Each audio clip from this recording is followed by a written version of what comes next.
Ready? Let's go. So, sometimes people laugh when they like you, but sometimes they laugh to hurt you. On the ride home from the mall, Mom says, "I can't believe that Nutmeg ate Jason's card." I laugh with her, stroking Nutmeg huddled against my stomach. She loves paper almost as much as carrots. I rub Nutmeg under her chin, right where she likes it the best.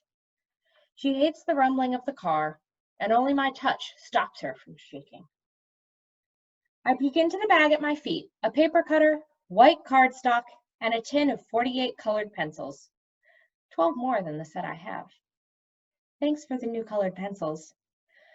You're welcome, Mom says. I've seen you making words for Jason, and you've been babysitting a lot lately. I can't wait to get home and see those colored pencils on the page. Aquamarine, magenta, lime peel, peacock blue, and the others.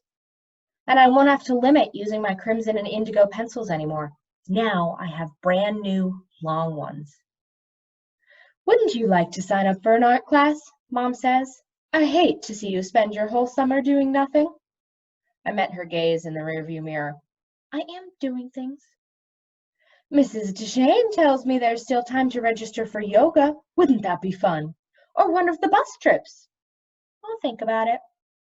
Leaning my head against the side of the open car window, I pull in a long breath of warm clam flats. The tide is out, almost to the inner island, and a lone man is digging clams. Far away, he looks like a doll bent over his rake, a bucket at his feet. Beside me, David is asleep, his head dropped over almost to his shoulder, as if trying to cover one ear. He gasps a tiny sound, wrinkles his nose, and I wonder if the clam flats he's smelling, or if he's just dreaming. But I don't even know if David does dream. He's never told me. David's asleep, I say. Mom glances in the rearview mirror and her cheeks lift to a smile. Stephanie must have tired him out. Almost home, I see Ryan playing basketball with Christy in her driveway. She waves, but that doesn't untie the knot in my stomach. David wakes, stretches his legs as long as he can, still wearing his seatbelt. Christy sets down the basketball and comes toward the yard, Ryan following. David, I say, go inside with... Too late. Seatbelt undone, he's already out of the car, running to meet Christy and Ryan. I'll take Nutmeg and your things, Mom says. Send David in if you go next door. But Mom, he doesn't have any friends, not like you have. She looks over me at her glasses. Surely you can let David stay for a few minutes? I'm torn between all losing choices. David will scream if I make him go inside now. Mom will think I'm selfish if I beg her to take him with her. And then there's Ryan. I cross my arms and pick the one maybe choice. Maybe Ryan doesn't want to look bad in front of Christy any more than I do. I'll be in my office, Mom says. Ryan leans against our fence and blows bubble with his gum. Gum?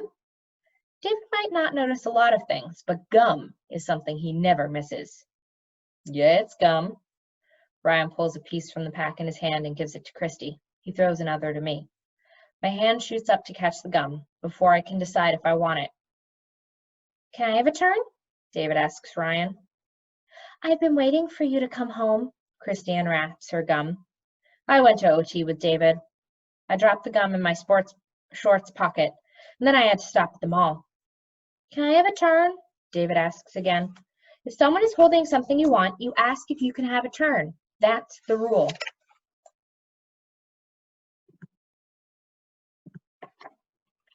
What's OT? Christy asks. I don't want to explain, but both Christy and Ryan are watching me. Occupational therapy. David works on writing, jumping, stuff like that. Ryan turns to David. You can't jump?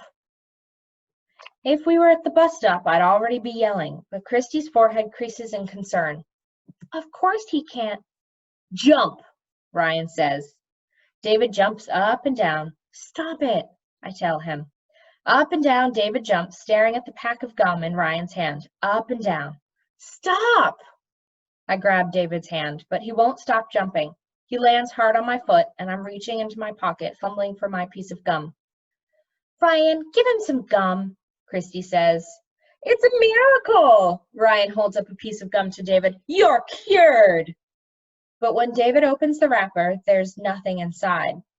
He headbutts his face into my shirt. It's gone! You jerk! I scream at Ryan out loud. David bursts into tears. Get out of my yard and take your stupid gum with you. It was a joke. Ryan pulls another piece of gum from his pack, but David wraps his arms so tight around me he can't take it. He can have mine, I snap. We should go, Chris. I have to get home. I'm sorry, Catherine, Christy says, her face white. I'll call you, okay? Okay. I pull David to our porch steps and into the house, not stopping until the front door bangs behind me. Mom! Through the window, I watch Ryan gesturing like he's explaining something, probably telling Christy all about the bad things I've ever said to him and leaving out the reasons why. Christy nods that tiny yes that bleeds the flight out of me. Gum? David asks. I study the hair on top of his head. How can his outside look so normal and his inside be so broken? Like an apple, red and perfect on the outside, but mushy brown at first bite. Can I have a turn? I pull the gum out of my pocket and put it on the perfect top of David's head. He takes it off his hair. I watch him unwrap it and stuff the gum in his mouth, dropping the wrapper on the floor. Trash goes in the garbage can, I say. That's the rule. I'm sorry, Frog. I turn away, but David's hand holding the wrapper and comes into view. I'm sorry, Frog, he says, panic edging in his voice. David gets scared when people don't answer him, and the first tiny pinpricks poke me, like guilty jabs, whispering, he's doing the best he can. And I brace myself for the kaboom sure to follow, the full-on guilt avalanche, thundering down the mountainside, sweeping away houses and knocking me flat. I take the wrapper. Okay, Toad. Catherine, Mom says, he needs to speak his own words, and he won't if you keep encouraging him to echo. Unfairness punches me in the stomach. You let him ruin everything, I say. It's always about him. He needs more from me. Stop overreacting. I run to my room, slamming my bedroom door so hard that Nutmeg and Cinnamon dart to the far corner of their cage. Grabbing my sketchbook, I flip to a blank page and write words, bearing down so hard the letters cut into the page. Unfair, cruel, hate, ruined, murky, tease, embarrassed. My hands tremble as I write. They shake so much it doesn't even look like my handwriting. I try to rob the words of their weight by concentrating on the letters. A nice sharp T, a round O, torn. But I'm not fooling myself. I know the power these words hold. I drop my forehead onto my arms. My door creaks, but my head is too heavy to lift. Go away, I say. A cassette comes into the dark space between my arm and my face. I'm sorry, Frog, David says. I do what will send him away. Around and around and around, I spin the cassette on my finger. David leans against my arm. I wish it had been Christy without Ryan, I say. Everything would be different. Or if Mom hadn't... You fixed it, David says. I look down. The tape is wound up tight again. As it plays, I watch David's mouth move to the words. Every pause, every word, perfectly in time with Arnold LaBelle's voice. His fingers flicker like blades of grass shivering by wind, fluttering their own silent dance. Who are you? I ask. I'm David, he says. Open closet doors carefully.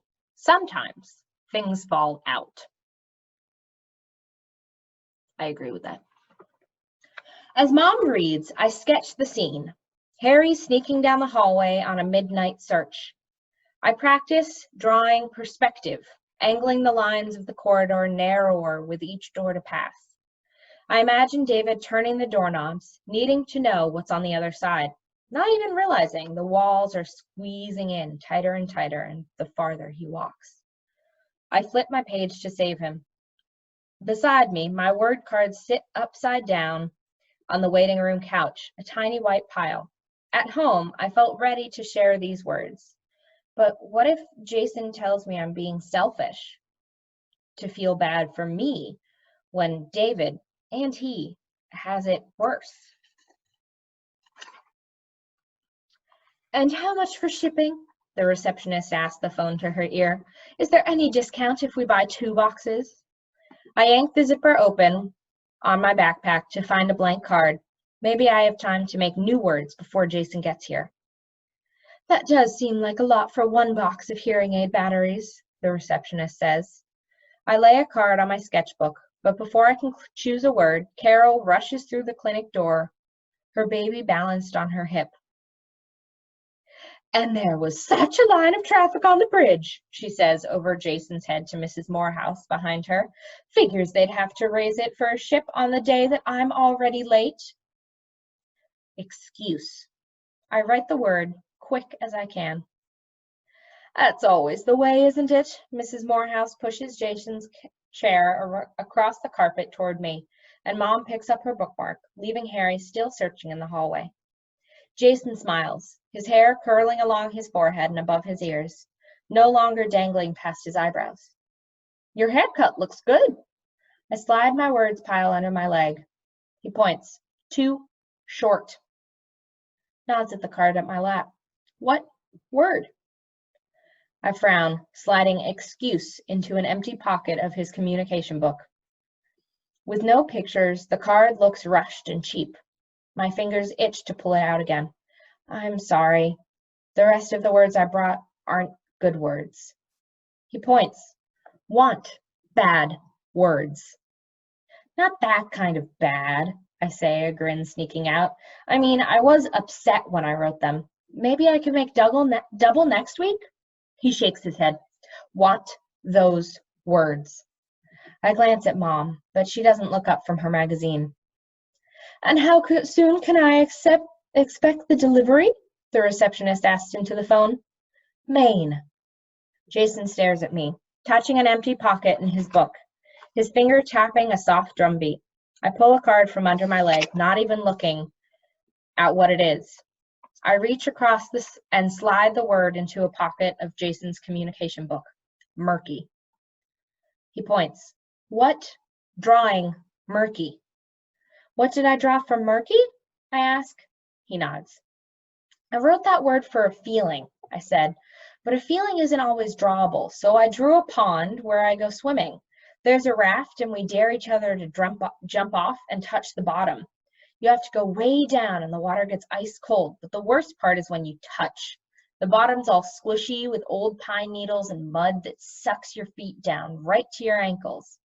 And when you're almost out of air, you start thinking maybe it's time. But you think maybe the mud won't let you go and you won't make it back up. But the rule is you have to bring back a handful of the murky stuff from the bottom to prove you made it all the way. I expect disgust on Jason's face, but I see something else. Wishing. He points. Is fun? I nod. Coming up makes it worth it. He sighs, and I realize that he'll never feel the thrill of breaking the surface, fists raised, mud dripping down the wrist. How can someone live a whole life and never feel that? He points. You said you write murky for feeling? Jason taps. What happened? I reach down to finger the word card beside me. You know Christy, my new neighbor I told you about? Well, on Tuesday she came over, which would have been great, except Ryan came with her. He's this boy I can't stand, and David wanted some of Ryan's gum, but Ryan teased him, and everything was, I pull out the card, ruined. And the worst part, I whisper so Mom can't hear me, David thinks Ryan is his friend. He doesn't understand Ryan's only making fun of him.